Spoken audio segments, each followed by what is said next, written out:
পিঙ্কিস কিচেনে সবকে ওয়েলকাম। আবার চলে এলাম আমি দুর্দান্ত একটা রেসিপি নিয়ে। আজকে রেসিপিটা হলো ভর্তা। কোনো বাটাবুটির ঝামেলা ছাড়াই আজকে আমি একটা অসাধারণ ভর্তার রেসিপি শেয়ার করব। ডিম আলুর ভর্তা, যেটা খেতে কিন্তু অসাধারণ হয়। আপনারা সাদা ভাত ঘি দিয়ে ওই ডিম আলুর ভর্তাটা খেতে পারেন, বা এখন গরমের সিজন আপনারা পান্তার সাথে ওই ডিম আলুর ভর্তাটা খেতে পারেন। অসাধারণ খেতে লাগে কিন্তু। তাহলে ফুল ভিডিওটা দেখুন যে ডিম আলুর ভর্তাটা আমি কেমন করে বানাচ্ছি। স্কিপ না করে ফুল ভিডিওটা আপনারা দেখুন। তাহলে আমি ভর্তার জন্য এখানে বড় সাইজের একটা আলু নিয়েছি, যেটাকে আমরা ভালো করে সেদ্ধ করে খোসা ছাড়িয়ে নিয়েছি। এবার ভালো করে এটাকে আমরা ম্যাশ করে নেব। আর ম্যাশটা আমরা এমন করব যাতে কোনো দানা ভাব যেন এর মধ্যে না থাকে। দানা ভাব থাকলে কিন্তু ডিম আলুর ভর্তার টেস্টটা কিন্তু ভালো লাগবে না। এর মধ্যে কোনো দানা দানা ভাব যেন না থাকে, মিহিভাবে এটাকে আমরা মেখে নেব। আলুটা কিন্তু আমাদের মিহি করে মাখা হয়ে গেছে। এটাকে এবার আমরা সাইডে রেখে দেব। এক সাইডে আমরা আলুটা রেখে দিলাম। এবার এর মধ্যে নিয়ে দেবো কিছুটা ভাজা পেঁয়াজ। পেঁয়াজটাকে দেখুন আমি লাল লাল করে মুচমুচে করে ভেজে নিয়েছি। আর নিয়ে নেব দুটো শুকনো লঙ্কা, এটাকেও কিন্তু আমি মুচমুচে করে ভেজে নিয়েছি। এবার সামান্য একটু লবণ দিয়ে ভাজা পেঁয়াজ আর শুকনো লঙ্কাটাকে আমরা ভালো করে মেখে নেব।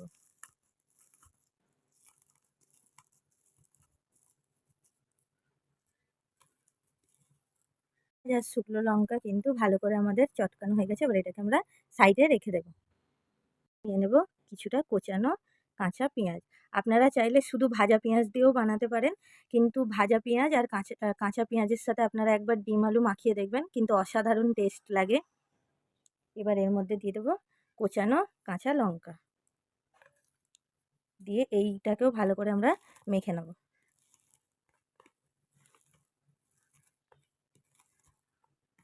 কিন্তু আমার মাখানো হয়ে গেছে। এবার এটাকেও সাইডে রেখে দেবো। এখানে আমি একটা ডিম নিয়েছি সেদ্ধ। ডিমটা কিন্তু যখন আপনারা ডিম আলু মাখা করবেন, ডিমটা কিন্তু ভালো করে প্রপার সেদ্ধ করতে হবে, না হলে কিন্তু ডিম আলুর টেস্ট কিন্তু ভালো লাগবে না।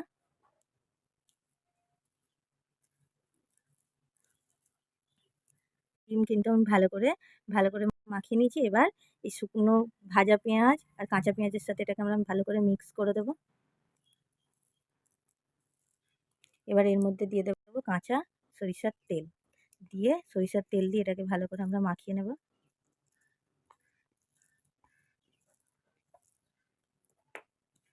দিয়ে আলুর সাথে এটাকে আমরা মাখিয়ে নেব।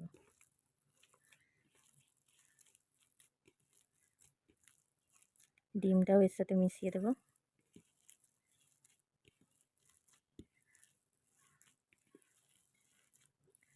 একবার হলেও আপনারা এই ভর্তাটা কিন্তু ট্রাই করবেন, অসাধারণ খেতে লাগে কিন্তু। এর ওপর দিয়ে দেবো এবার ধনেপাতা কুচি। এর টেস্টটা আরেকটু বাড়ানোর জন্য ওপর থেকে দিয়ে দেবো আরেকটু কিছুটা কাঁচা সরিষার তেল।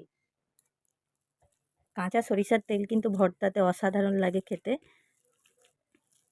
ভর্তার রেসিপিটা আপনাদের কেমন লেগেছে অবশ্যই কিন্তু কমেন্ট করে জানাবেন। এটা কিন্তু আপনারা গরম ভাত ঘি দিয়েও খেতে পারেন, বা এখন গরমের সিজন, অতিরিক্ত গরম, আপনারা এই ভর্তাটা দিয়ে পান্তাও খেতে পারেন। অসাধারণ খেতে লাগে কিন্তু। তাহলে এই ভর্তার রেসিপিটা আপনাদের কেমন লেগেছে অবশ্যই কিন্তু কমেন্ট করে জানাবেন। আর লবণটা কিন্তু অবশ্যই আপনারা চেক করে নেবেন। রেসিপিটা আপনাদের কেমন লেগেছে অবশ্যই কিন্তু কমেন্ট করে জানাবেন। সুস্থ থাকবেন, ভালো থাকবেন। আবার ফিরে আসবো অন্য কোনো দিন অন্য কোনো রেসিপির সাথে। আল্লাহ হাফেজ।